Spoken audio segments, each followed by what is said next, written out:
Tesla recently updated the Model 3 EV sedan, and it's largely better than its predecessor.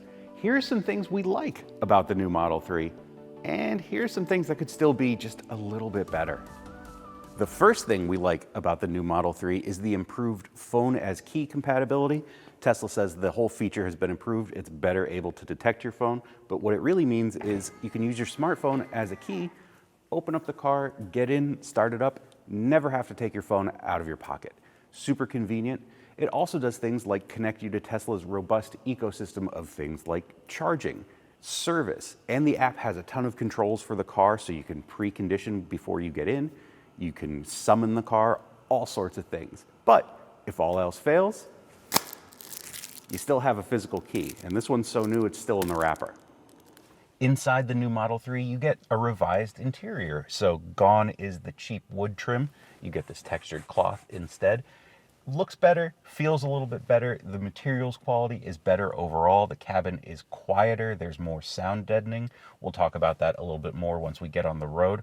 But overall, it's a very minimalist take on luxury. Might not be for everybody, but if it's something you're looking for, this is a really great example of it. Interior tech has also been improved. You have this big central touchscreen here, very easy to use, fairly intuitive, especially if you've been in a Tesla before. You have all sorts of functions at the touch of a finger, frequently used apps along the bottom, along with climate control. There are some drawbacks to the system that we'll get to, but this is a significant improvement over the previous Model 3, and it's a fairly intuitive system, again, especially if you've been in a Tesla before.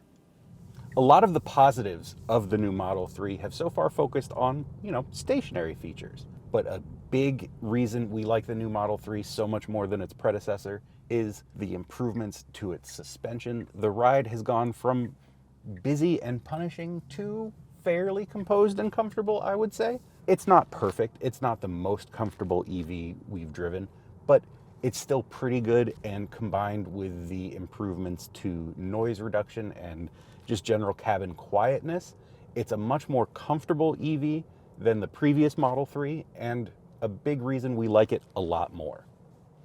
Not everything about the new Model 3 is great, and not everything about this touchscreen is great. It still, in our opinion, centralizes too many controls within a fallible screen. But the most important thing it does now that we really don't like is locates the primary gear selector in this top left corner. So you can slide up to go forward, slide down to go backward, tap or hold for park.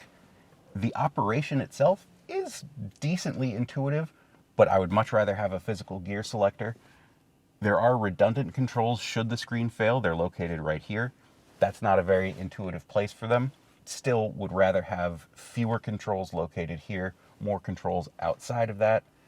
Also, this is still your speedometer as well. There's no separate instrument panel. So not our favorite way to organize the entire interior of the car, but that's how Tesla does it. The other major annoyance in the new Model 3 is here are your turn signals. They're on the steering wheel, right next to the volume control. They look like track forward and back buttons. They're not. They're your turn signals. So you press this one, you get a right-hand turn signal. You press that one, you get a left-hand turn signal. Not the best. I've found myself constantly waving for a stalk that's no longer here. But even worse to me is in situations where I've had to make a sharp turn and then another one. The functions don't change as the steering wheel reorients. So this, despite pointing that way, is your right-hand turn signal. This, despite pointing that way, is your left-hand turn signal. Just very unhelpful. Tesla has taken this feedback to heart, and other models still have turn signal stalks, but for now, this is how you get a Model 3, and it's one of the reasons I wouldn't recommend it. There's a lot to like about the new Model 3.